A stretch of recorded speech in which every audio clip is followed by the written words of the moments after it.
Hi, everybody. Thank you, Torah Anytime, for being here yet again to record another class. And I'm feeling the simcha still, even after Purim. I hope you will too after this class. We know that the whole month of Adar is a time for us to be extra happy. I mean, there is a mitzvah every day to be happy. There is a mitzvah to include happiness in your service of God, whether it's when you're praying, whether you're lighting candles, to bring in an element of joy. And the question is always asked, how? It is, life and all the things that are happening around us. So I wanted to tell you that I'm about to publish my prayer book, and I just felt like I want to review, before it's really going out into the public, about prayer. And the more and more I was reading this, I'm like, yes, exactly, this is the way to keep our happiness.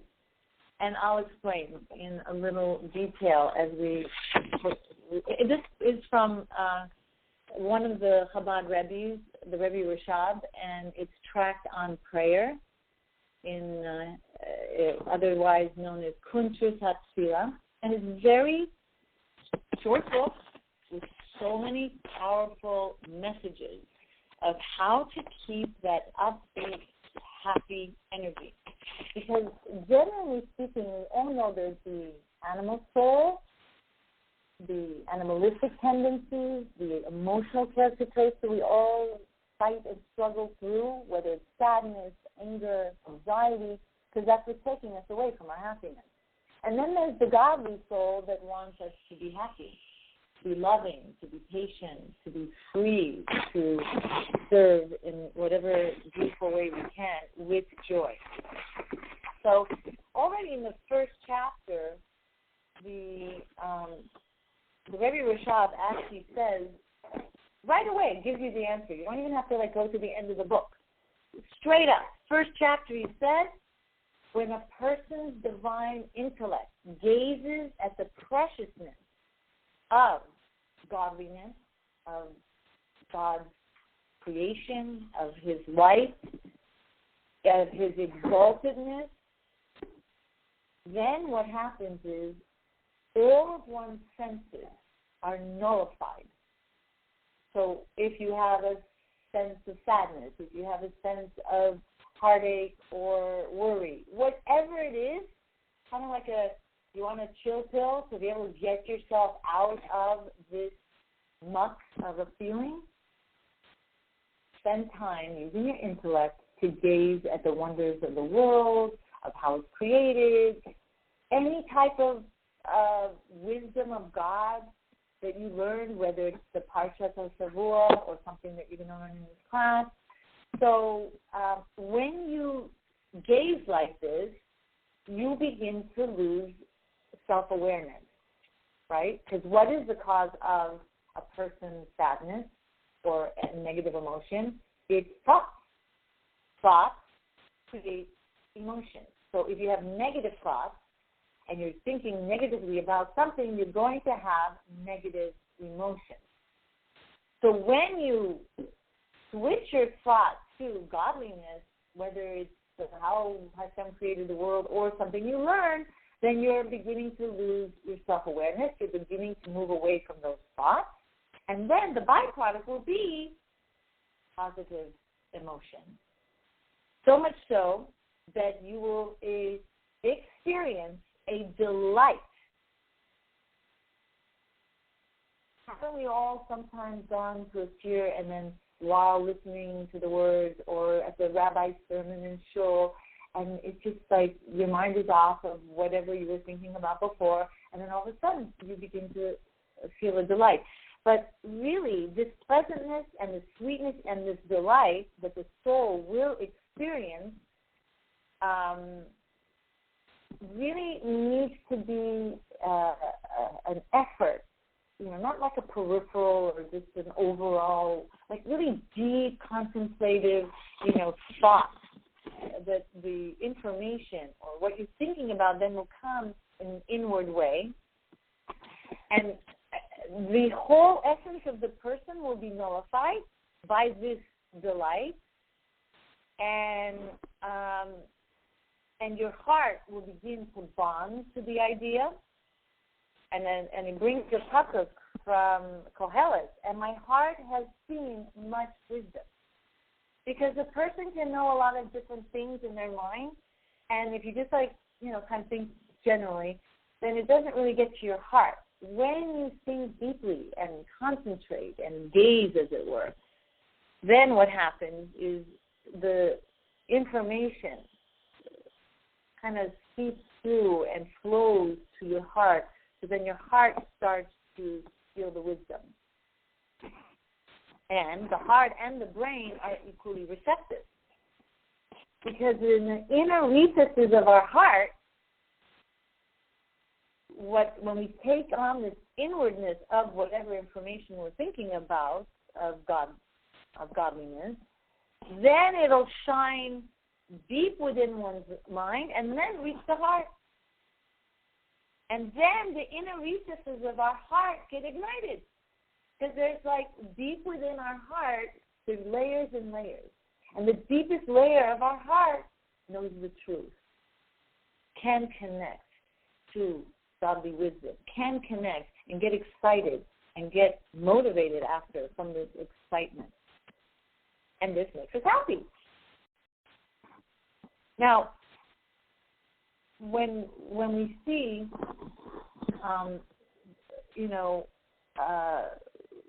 something, and it moves us, either a moment of a miracle, right? How many times do you find yourself oh my gosh? I mean, this today, I was driving along, I spent really an hour on my own chiseling I don't have a parking lot where my car is protected from the snow, chiseling on the outside, chiseling on the side, an hour trying to get my car out of the snow.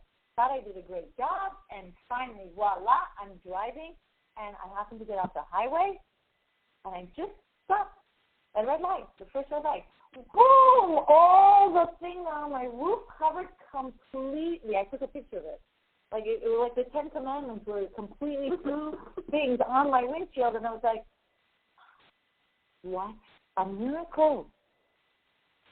Because had it been a sudden stop on the highway, in the middle of the highway, I wouldn't have been able to see how to get to the next side of the road, and then who wants to anyway be in the side of the road trying to chisel away another 2 huge blocks of ice. So a moment like that, and you just revel in the miracle that it happened at that moment, that it happened after you got off the highway. And you think, and you feel grateful, and you connect to God's hand and the way He saved you. This brings a beautiful feeling of tiferet, because you're really gazing at God's glory at that moment. And the sheer beauty of this godliness becomes evident, and you become unified with it. And you see the perfection in God's ways and His essence, who He Himself tolerates opposites. And you see how everything is united and one with His oneness. And you're gazing at this. You're thinking, and you're really going to cause your heart to rejoice. It's a fact. It's like a recipe. Do this, you will rejoice. Now, in Tanya, there are places in the Tanya where it says, well, if you happen to be sad, why not use it to your advantage? There will be a profit in your sadness. Why? Well, if you're going to be sad, then maybe take a time to do a little accounting of how your week went, or maybe how that day went for you. And at that moment, since you're sad anyway, do a little accounting, and that's another recipe, the Alter Rebbe says, who wrote the Tanya, that you'll be able to get out of your sadness. So either you can gaze and put your mind to some beautiful concepts, or maybe do a little accounting of your soul, and that's another secret ingredient to get you out of your sadness or out of whatever negative emotion you're experiencing. Can I ask you a question? I need to comment. Yes, no problem.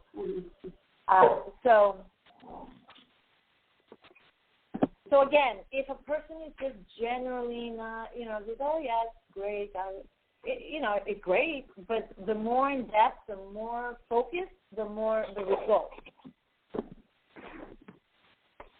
And we see actually in this week's Parsha, in Parsha Kisisa, and this whole name of the Parsha signifying the Jewish people being raised up.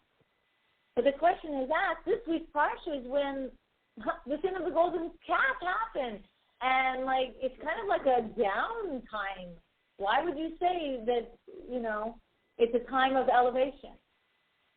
So we're taught that everything in the Torah and everything in every Parsha has, infinite levels of explanations.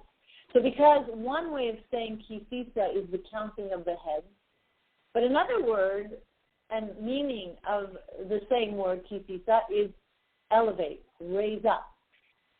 So how does this make sense? So if you look further in the chapter, it explains that,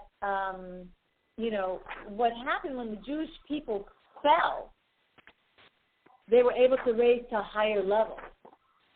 And why does it say as follows? That they were, the reasoning was because when they were receiving the Torah, they weren't really so humble. They had experienced such great spiritual delight. They were feeling a little arrogant, a little haughty, came from the experience of, wow, look at the miracles that happened for us. Wow, look, we're the chosen, and wow, we're getting the Torah. And so because of that, they fell prey to the Yetzer Hara and to not being patient and wanting to build their golden calf. So God wanted them to experience a shattering moment of humbleness, because when a person is in that low state, that's when they're more open and of a vessel. That's when they're less full of themselves. That's when they're empty of themselves, so that they can receive more. There was a very famous story, and I say this again and again, of a philosopher and a new coming student, and the student was going on and on and on about what he's learned so far. And the philosopher was pouring tea into a teacup. And as the student was saying, oh, I studied this and I studied that, the philosopher was continuously pouring the tea till it spilled over. And then it started spilling even to the ground. And finally, the student said, you're spilling, it's not reaching all the way to the ground. The cup is full. And the philosopher said, and so are you. You're so full of yourself that there's no room for me to teach you. So I thought maybe this way you could learn the lesson. Because he kept on and on. So this is another key ingredient. When we're feeling sad and we made a mistake and we didn't do something right and and the feeling inside of us is not giving us any peace of mind, we just have to say, okay, I had to go through this little down. I had to experience this little glitch, but I didn't do it exactly like I would have wanted, because now I feel a little broken, and now I feel humble, and now I feel that this is going to trigger and kind of be a springboard for me to get to the next level. So we don't have to be sad when we make a mistake, because even God said so. When the Jewish people fell with the golden calf, it was purposely designed that it would tempt them to do something like that, so that they would be in a more humble state. So then when they would get the second tablets, the second tablets were even greater than the first. They couldn't receive the greater one because they weren't yet a humble people yet. Yes, they were crushed in the trying. We didn't forget that. But Hashem knew they had to go to even a lower state of humbleness to be able to receive the greater of the two luchot. And the greater of the two luchot had the oral tradition, which is infinite. There's an infinite level of wisdom in the second tablet versus the first. So we learn again, we need to be okay when we fall. That it's part of the process of going higher and reaching higher heights. And we have to have, a hammer. So when you hit the hara, okay, maybe a shield or whatever you want, this is my shield. You cannot enter my psyche. Okay, I fell. I'm supposed to. It happened. And now I'm going to go to a higher level. Leave me alone. Because the Yetzer Hara wants us to sin, not because the sin. He wants us to sin so that we feel bad. And why does he want us to feel bad? Well, of course, we won't be able to serve Hashem with simcha, but also because then we'll engage in the material to pacify the inner war that we're going through inside. So, let's continue with Kuntres Hatzila. So, what could happen if you just gaze at God in a general way and not gaze more in godliness during prayer? Then the excitation or the thrill or the happy feeling can very much dissipate because it didn't go inwardly to your heart. And it could be almost an illusion, as it were. Wait, I felt happy just a day ago. Where did that go? Oh, maybe I need to pick up my siddur and try to connect to God and have a deep meditative experience so that this light from what I thought about or what I connected to will come to my heart. Because I don't want the wisdom to illuminate my only peripherally. I want it to be deep and everlasting. And because if it doesn't get to my heart, then the avoidance of evil and negativity doesn't really, pan out. You'll see a difference between when you really have a deep meditative experience, but soon after, it won't be as easy for you to get angry at your child or, at your spouse, or you'll see that you handle the situation with more ease and with more inner peace because of this inner transformation that is happening. Likewise, no dominion will happen over the natural emotion.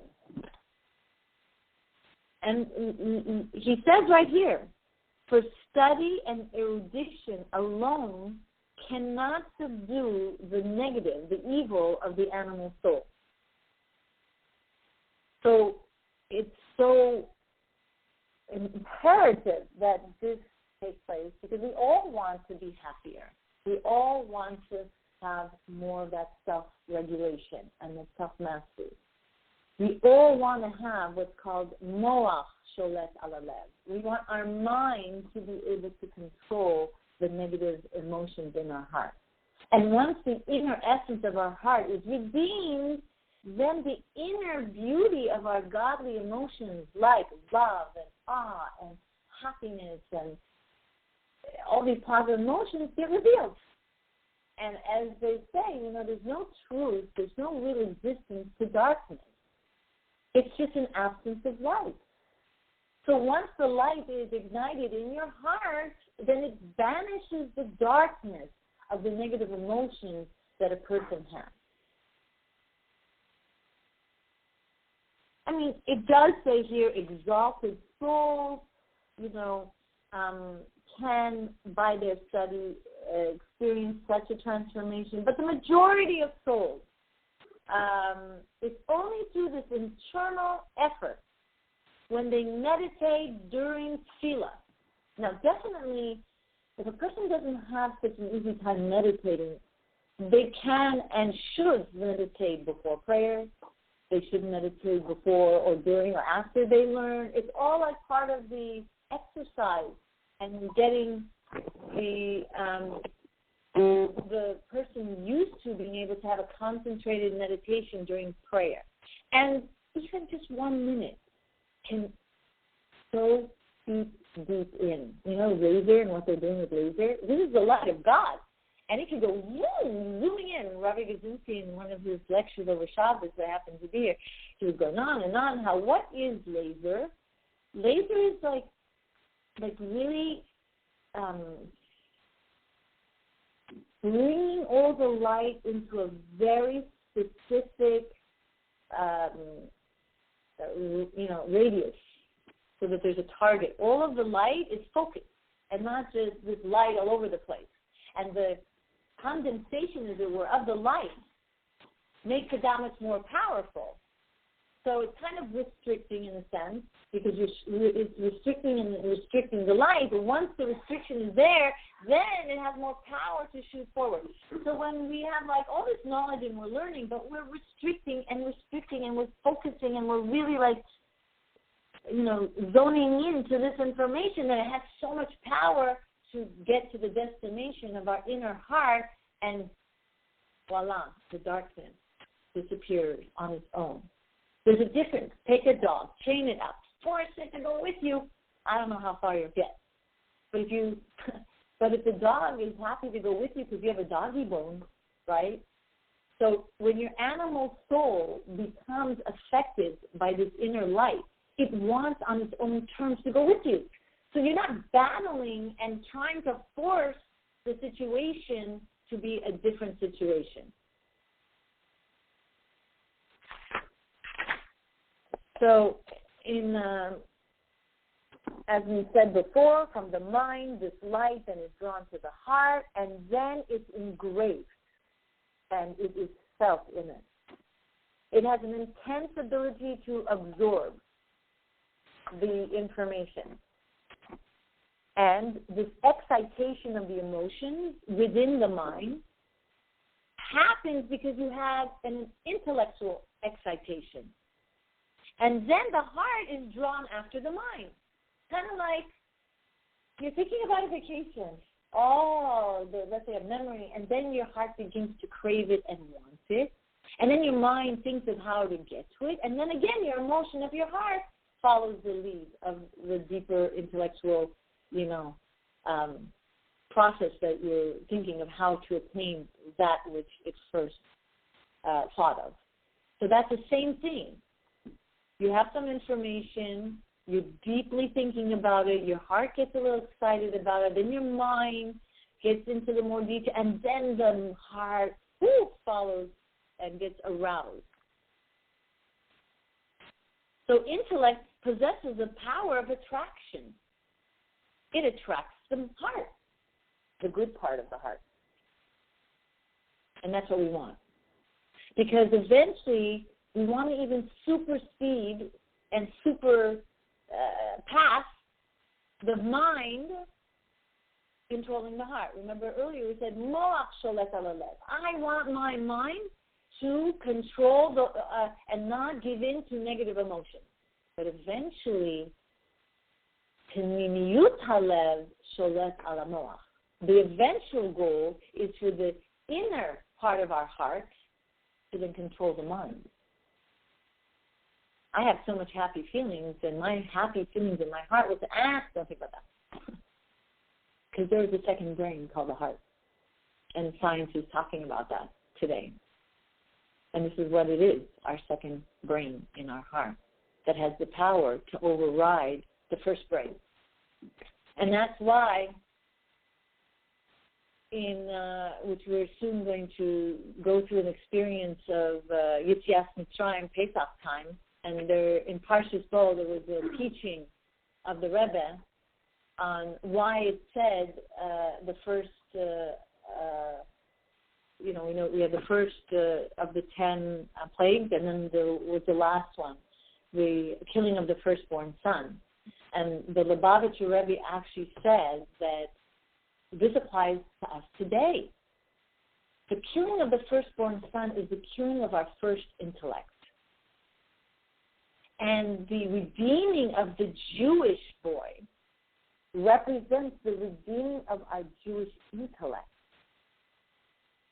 So, and in his teachings, he said that it happens through gazing at godliness. It happens through meditation. And once that meditation, it's like building a bridge from the brain to the heart. Bina, which comes from the word hitbonenut, which is meditation, is also the word, not only a type of wisdom, Bina. Women are given an extra wisdom called Bina. It's a more, a type of intellect that helps actualize the knowledge.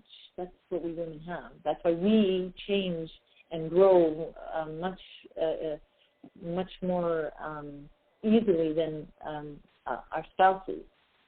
But binaz also comes from the word boneh, building.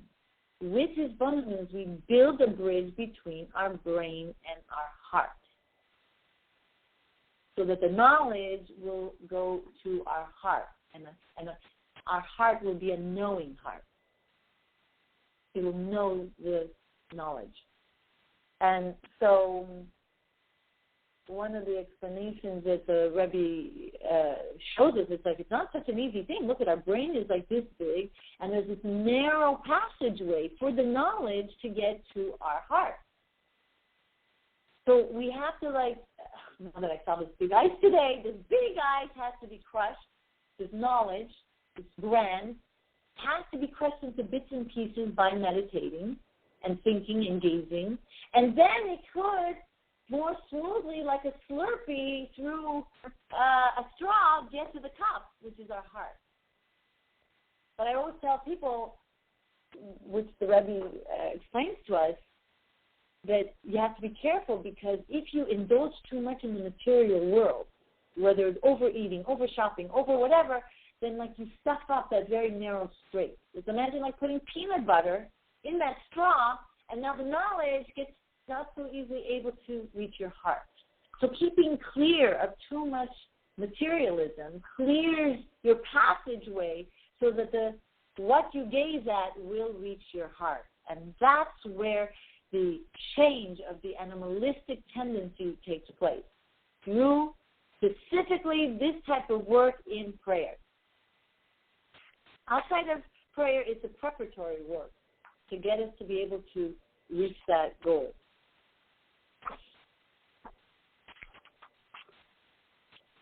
And I highly recommend you read this whole book. I'm just skipping around from chapter to chapter, giving you little bits of information here.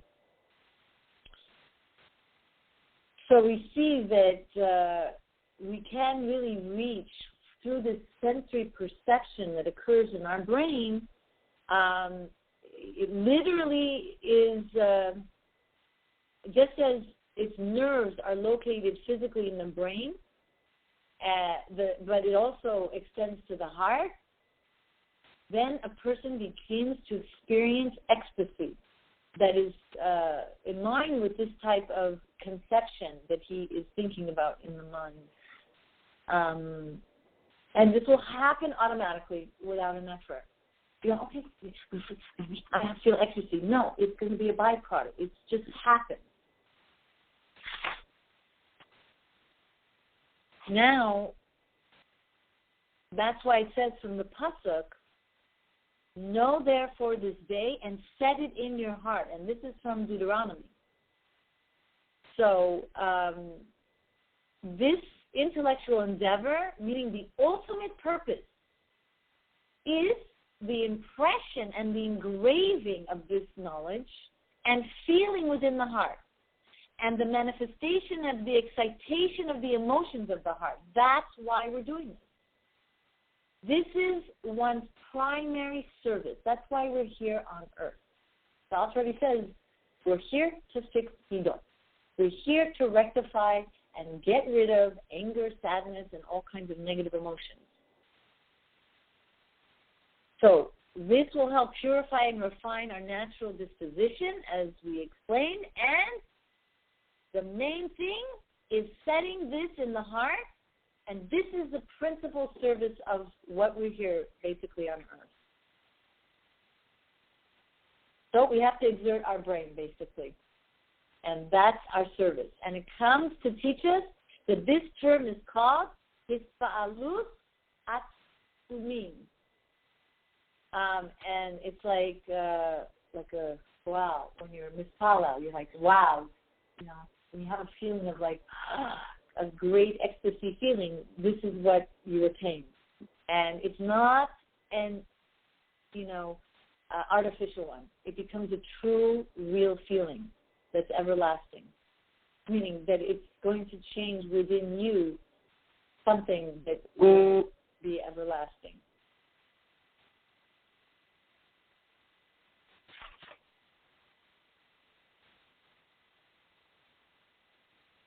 So in the next chapter, he just says that if we don't do this, he's reviewing how it's very peripheral, because it will not radiate openly in your mind. It will just illuminate, the outer parts of you. And you need to get it kind of deep within.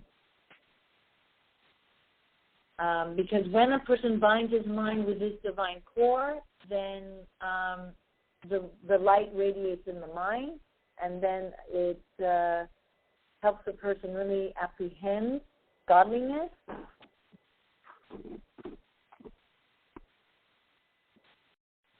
And many people will say, why should I strive? This is like beyond me. I have ADHD. I can't focus. And many people say that to me when I tell them about what they need to do. I'm like, then we really need to do this, because that's what's going to help you not be ADHD. So that's going to help your mind feel the capability of concentrating.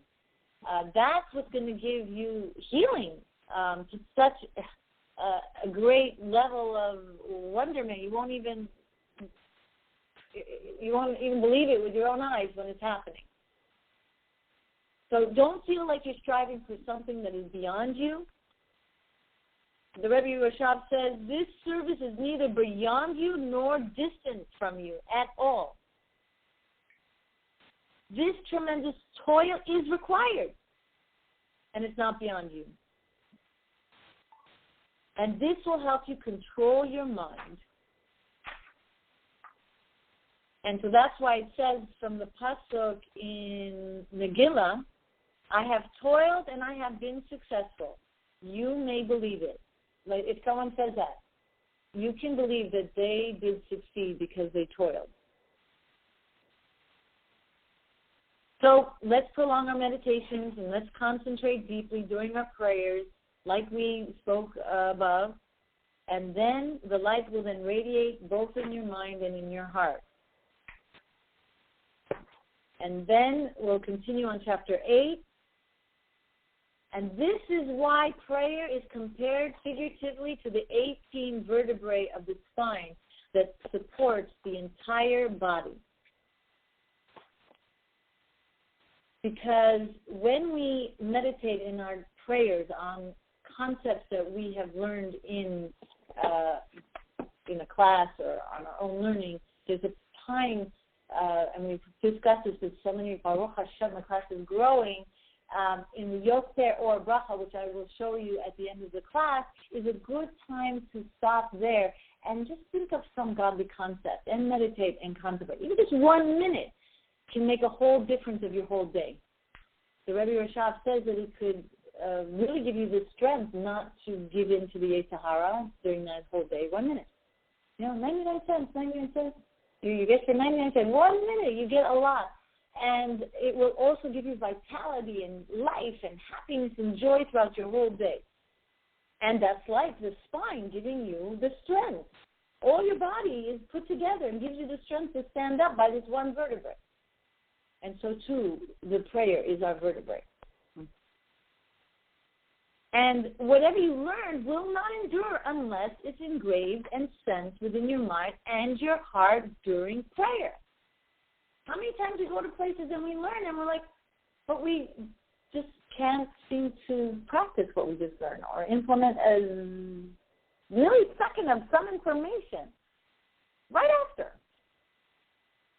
And it's so frustrating. So this is the answer.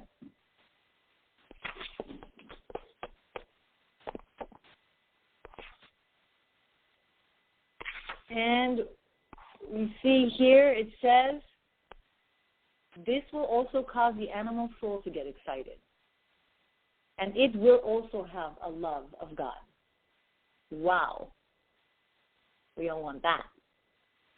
It's so much easier to live life without this animal soul, like pulling us toward the opposite direction of what we truly want to be.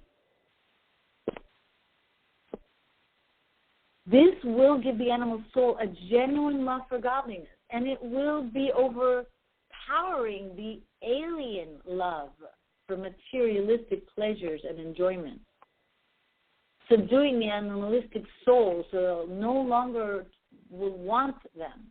The love of God shall flare up like a glowing fire in his heart, from the very depths of his right ventricle to the left, and it will be permeated with such a love overflowing that it will inundate the left side as well, to the extent of subduing the Yetzaharas, the Sitra Achras, and all the elements of evil. And all the undesirable traits in particular. And this is the refinement that will take place. And it will help the person choose good. And again, I'm repeating so that it's not mistaken. The refinement and purification of one's natural emotions is achieved only through the service of prayer, not through Torah study. But come back to this class, please. It's all part of the process of learning. The more you learn, the more you can have a better prayer, because you can now use what you've learned to meditate on God in your prayers.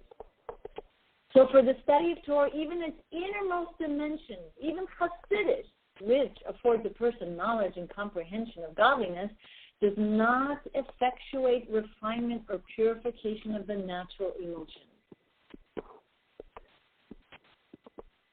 So without a benefit of the service of prayer, the natural emotions retain their original force. And I'm telling you, not that I like to admit it, but I've admitted it before. Before studying these types of teachings, I became a Baal Tshuva, and I just, thought, prayer was not for me. I'm a woman, I don't have to. And I loved learning. And I would learn, and I would learn, and I learned. 8 years I didn't have children, and I learned a lot. And my animal soul was getting stronger and worse by the day. And I was beside myself to such an extent. I was severely, depressed, severely a lot of other things. And when this information came my way, I'm like, the missing key. Now I understand. And I started praying. And I started changing in a big way. So much so, I completely changed my private practice as a therapist to teaching this. With OCD, with manic depressives, with every kind of disorder under the sun. And I've been doing this now, I've been a therapist for about 30 years. I've been doing this about 20 of those therapies. And the success has been exponentially that much greater because of this teaching.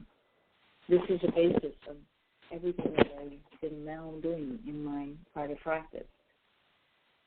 And people think I'm pie in the sky sometimes, but when you experience the change, then you can be pie in the sky with me. Because you'll see.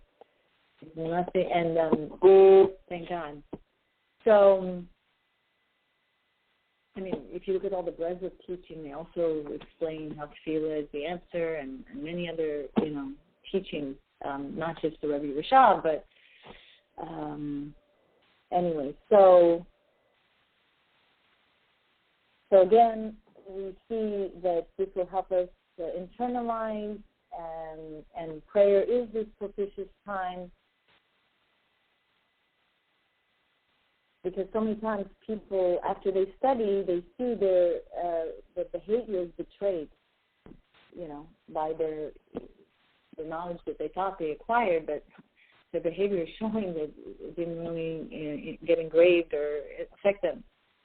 And in fact, people can get even more arrogant with learning, because if they don't have prayer to humble themselves, then it's very easy for the knowledge to make them arrogant and holier than that. So that's another benefit to praying, keeping your ego a bit in proper position. So what is all this purpose then of studying? So the purpose of studying is for the individual to exert himself afterwards, both with body and soul, during his prayer, to meditate and concentrate deeply and thoroughly so this light itself is in mind and in his heart, and to become excited with a genuine love and awe. And this will bring such a delight to his soul. It will bring a delight to his performance and of his mitzvahs, and as we said earlier, to the refinement of his natural emotional traits.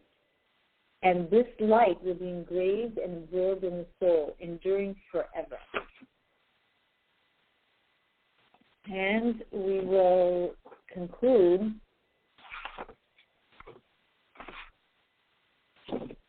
that in the Tanya, actually of the days, today and yesterday, it actually explains what does mitzvahs do. And learning Torah is a mitzvah, and other mitzvahs, it's amazing. You're actually, at the moment, escaping your godly, from your animal soul. But the difference here is that it's just peripheral, basically. And I'm going to read here.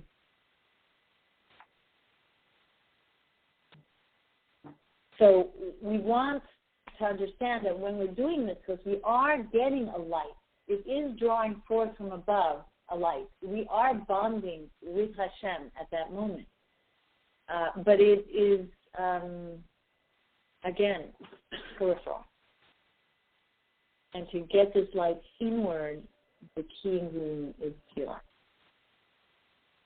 And you can be surrounded from head to toe when doing a mitzvah. And we know that, when you learn Torah, it's peripheral and it's also inward too. But it's not as inward as reaching the heart. The inwardness starts first with the mind. And when you learn Torah, it's like food for the soul. It's also like a shield protecting you. Like when you give charity, it protects you from that. It protects you. There's like this aura of light. It's like Gan Eden is drawn downward around you. It's great. You want it. But to change your animal soul, you need to get this light inward to the most inward part of you, and that's feeling. So I'm glad that all these new beautiful neshamas are here. I really pray that next week, double and triple, everyone will bring even more friends, and we will achieve such high heights. And the friendship and bonding. So let's just take a moment and meditate now that we just... thank you, yes, for opening your house. Thank you also to our Anytime again for coming out. Thank you for coming out here and bringing and stuffing the video in the snow. So, I don't know, the meditation I had today while I was chiseling away that frozen ice times 2. Thank you. That was lovely. Thank you. Would you like it? We could talk. Yeah. Yeah, we give tzedakah. Yes. This is the organization. Yes.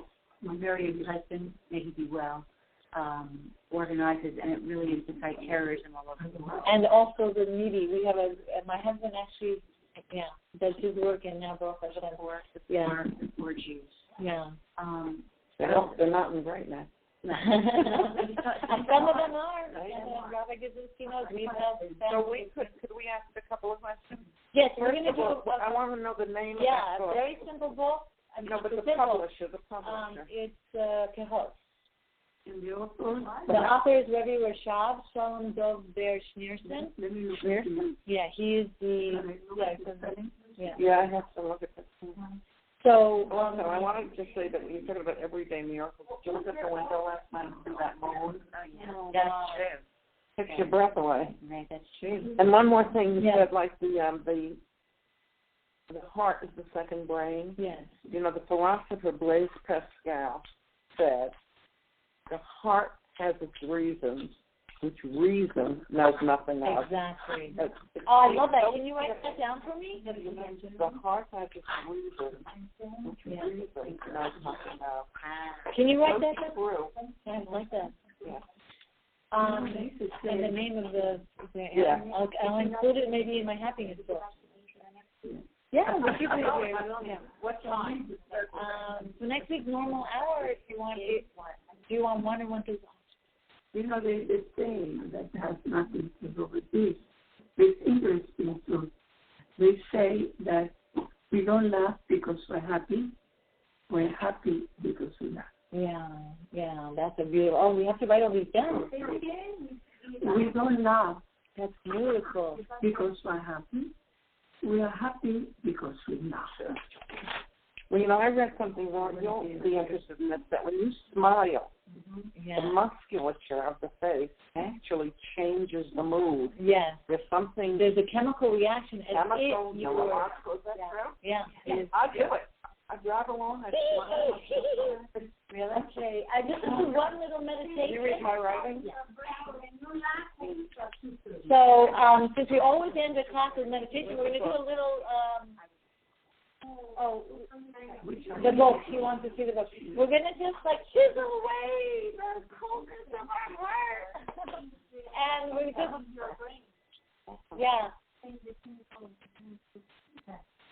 Okay, so what are we doing here? So we're just going to close our eyes, take a deep breath, and usually we do a longer one, but again, we had a class, so many classes before this class that we had a little short in this one.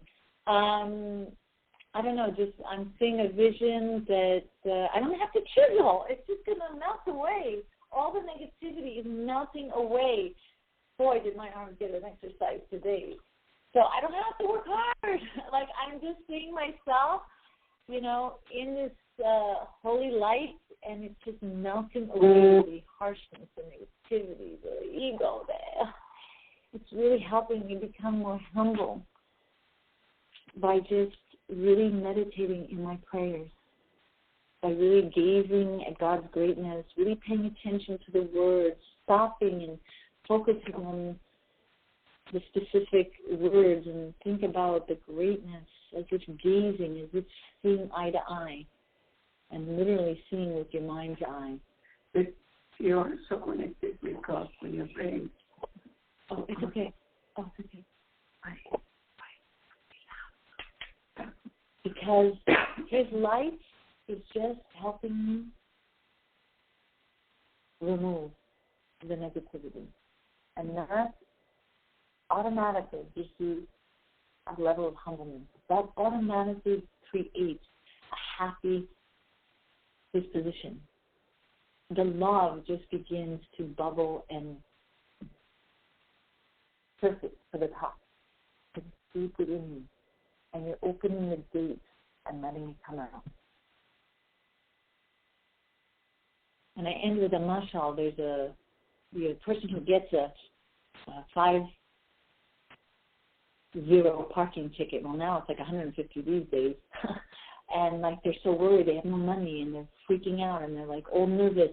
But imagine that person a week later gets $1 billion lottery ticket. It's in the bank, and they get a parking ticket. That won't bother them anymore because they have so much money in the bank. So the mundane things of the world doesn't affect them as much because the godly essence is so on fire and so alive and so pulsating that it helps you cope with life. Blessings, my new soul sisters. Thank you for tuning in, and we'll see each other next week. So sorry I have a big rush. Thank you. 1:30 or 2? 1:30 or 2. 1:30 is better because we have more time. 1:30 next week, okay? Same thing. And I have at the top of our driveway. Yes, there's some. And on Hillside. I wrote something about mindful eating. Oh yeah, I got that. I read it too. I have a longer version, but I don't know if you guys want a longer version to begin with. But I don't. It's unbelievable. I want to use the word happy. It just is an alternative to get comfortable with it, because when you get to the even place, it's an inner very calm. It's a peaceful state. But and also ecstasy and happiness is also part of the byproduct, for sure. Yay. Thank you very much, Miriam. Thank you. No, it doesn't matter. No decline. Next week I'll give you specific meditations. I don't know why normally it's here, and it's a sticker for your sitter, which we could maybe review next week since we have so many new faces here. I'm so happy. My pleasure. Oh, my pleasure so much. Thank you. Do I have everybody's email? Yeah, and I have Liz. Yes, I don't have yours, Shirley. Elena, I have yours. Aiden, I don't have Tom. No. Date next week. What's the date next week? I want to make sure because the library album is the one we'll do that. My second. Okay. Can we write it? Maybe you can. I was what's your email? Next week. Carol, 1:30. What's your email? Carol. Thank you. I'm so happy. But even if you just got this, 833. It says it all, right? Actually, okay. I just want to see if I can do that. Maybe I have some of those cards. Do it like 8@yahoo.com. Is that Yahoo? Yahoo. Machine? Yeah, that's mine. No, okay. I just want to make sure. Is there a gorgeous place to just Yeah, sure. Oh, I'd be happy to. Okay, Carol, thank you. Wow, thank you. Yeah. Wow. I know the people. Especially today. Wow. I know the people email, so they're interested in learning. Monday morning if you don't use it. Free class, 2 hours. Wow. With Olivia? First class with Olivia. What is that? I would help you clean up, but I'm really running late.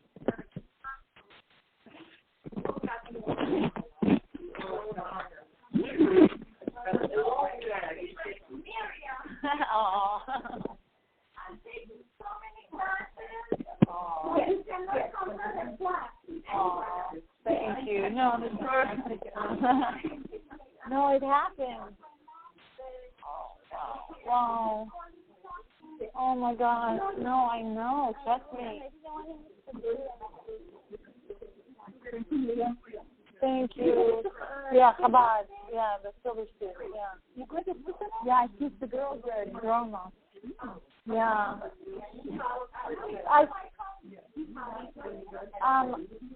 Yeah. Oh, yeah. Thank you. This is such a good book. So good. You can do Kahos. I don't know. Kahos.com? KEHOS. Or KEHOT.com. KEHOT or OS. Yay! This is a miracle. How many years I've been asking you to I know. Yay. My kisses to you all. Amazing to be together. Wow, thank you. Wow. Oh, sorry. Sorry, the bag dropped. Thank you. Thank you. Yeah. Thank you. Yeah, look how many people you brought.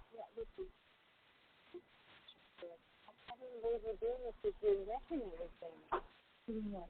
You just talk with your. You're doing. So then let's talk.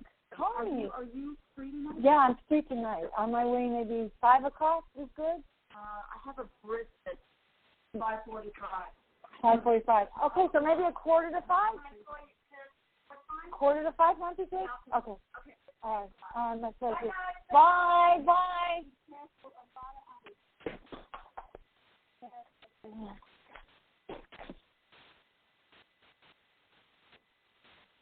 Wow. Thank God it was I knew that was going to happen. Oh, well, maybe let me call Carol. I don't even know if she'll answer. She might think that these cards are Carol's. She said, be careful, my dear. It's so slippery. Thank God it came out. And this is an important class for these people to hear. Be careful, please. Okay. Love you.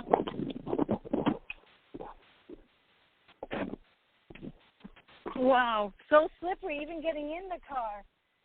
Oh my gosh. Please. Sarah. Oh, okay.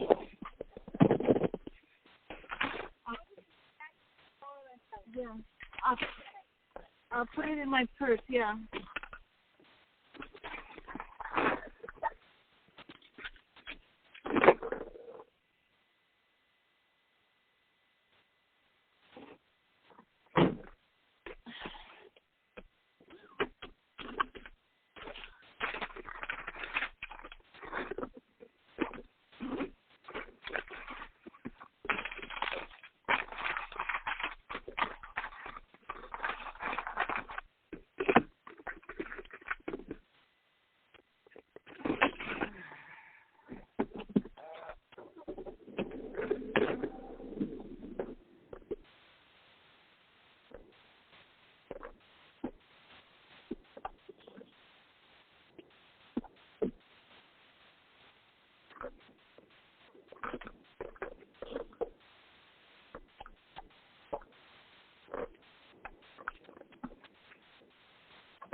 Oh, surprise.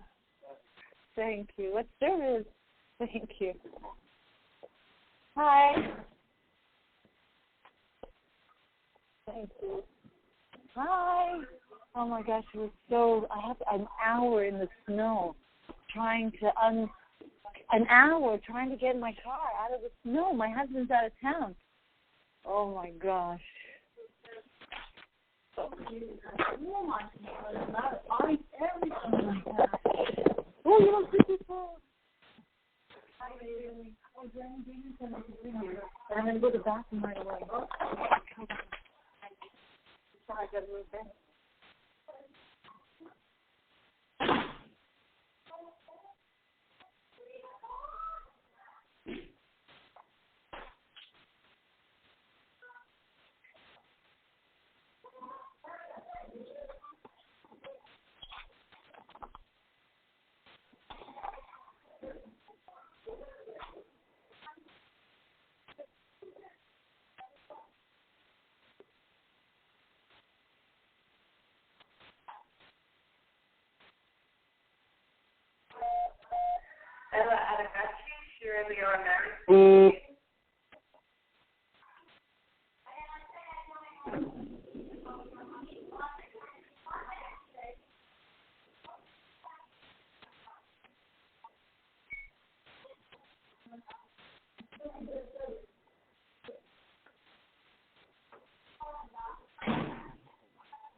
Allez, Habibi, Rachel, manteau.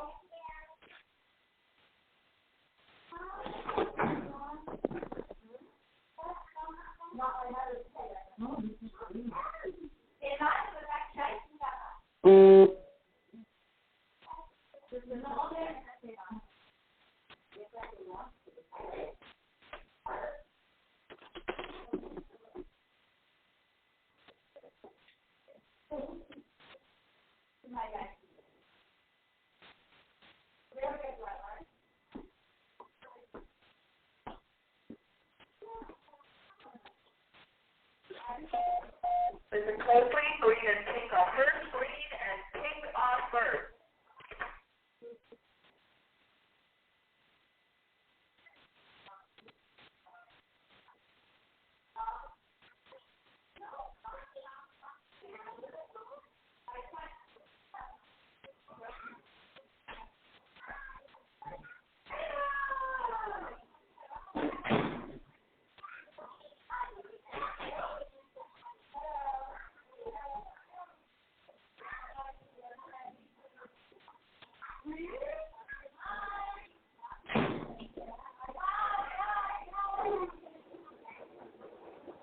Wow.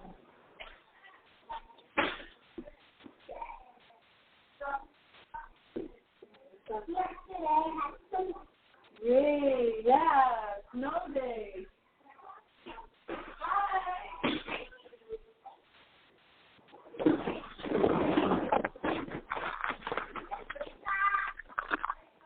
Oh my gosh.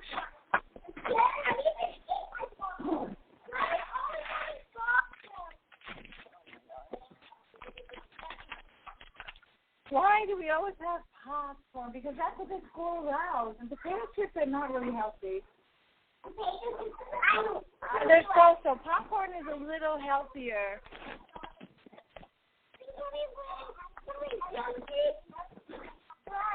They don't allow.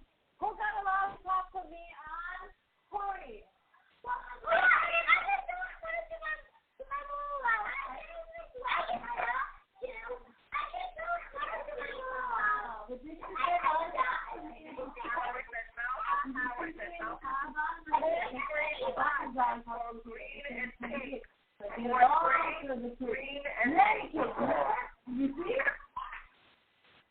Okay, rubbish. I got a lollipop.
And you got one? You saved it for later? Boy, do I have something to tell you today. What do you have to tell? You know, it took me 1 hour to chisel like my arm. The snow.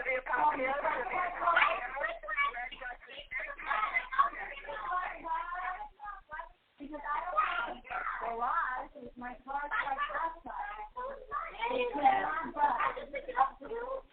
It was so high. And then, I have to say, Miracle has something. Thank you. I tried so hard. Play with my husband in California in the sun. But anyway, do you know what the miracle happened to me today? We have to celebrate. It happened to me today. Oh my God. So I was driving on the highway. We already stopped because the snow was gone. But then I got off the highway and I stopped. All of a sudden, cars. I have a picture and I will show you after the class. Or in the middle of the class. Or now. All the ice on top of my car went boom. But I could not see. And it was a miracle because if I was on the highway and it happened, that would have been dangerous. I'd be like, but it happened on a red light, on a surface road, so I could pull over a little bit and take it out. But if it happened on the highway, outside of the highway, I didn't see it kind of in the middle of the highway. I wouldn't have been able to see. And I would have been like, everyone's going to stop. Don't give it one. Okay. So, a miracle. So when you celebrate, I will show you the picture. Okay, where is the car? I don't see it. Oh, yeah, Miriam. Okay, look at the picture. And then we'll start the class. Oh, I didn't hang up the phone? Who am I talking to? Hello? Okay, no.